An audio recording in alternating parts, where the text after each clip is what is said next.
The City of Hamilton and the Hamilton Tiger Cats announced this week that the new stadium, Tim Hortons Field, would not be ready in time for the first two home games of the 2014 season. I'm here with the Spec Steve Milton. Steve, what does this mean for the city and what does it mean for the Tiger Cats? Well, the first thing it means for the city, Drew, it gave us all a chance to open up old wounds that we're starting to heal over. And of course, that's our favorite sport around here. For the Tiger Cats, well, the city feels that it's a bit of a black mark on its name. I don't think so at the moment. Maybe within the city, but outside nobody cares. I mean, does anybody even care? Can anybody even remember about the Winnipeg and the fiasco that they went through last year? Which in many ways is a bit more than the fiasco that we're going through here. And nobody remembers that. So I've mentioned to you before, I think what we'll remember most in 5 years about this entire period is not these two games that were delayed, and my guess is it's going to be 3. But won't be the delayed games, but will be the year in a Guelph. And I think that'll take on a much bigger, with time and perspective, a much bigger sort of a role in these 2 years here. Ticats 0-2 to start the season, facing some challenges on the football side. Where do you feel they are football-wise? Well, they're short, and I think Kent Austin has to be worried, particularly about not the record. I mean, 0-2 it is early, and this team starts 0-2. They did last year. 9 times out of the last 12 years they've started 0-2, but quite often they win that third game. And so I think it makes the game next week in Calgary almost a must-win.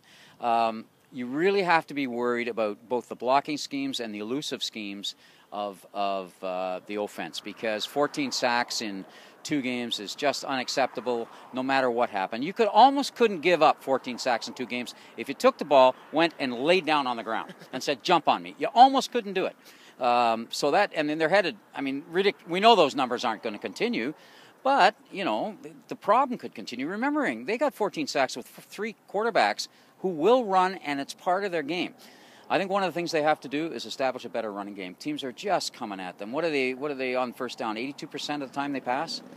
No wonder they're coming at them all the time. Now, part of that's because they're getting behind very, very early, and that's another one of my concerns, is they're not almost ready not to play early, and then they seem to get into it more. And I think, and I'm wondering how much of that is too long on the road. They don't, even at home, have a home feeling.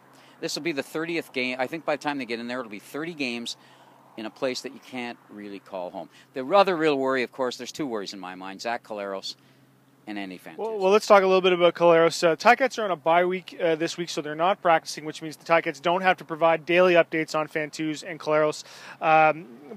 So we don't really know his status. If he can't play for a week or 2, how big a concern is that? I think that's a very big concern. That's where they've got sort of their emotional energy invested. Yes, the other 2 guys are going to play and already have.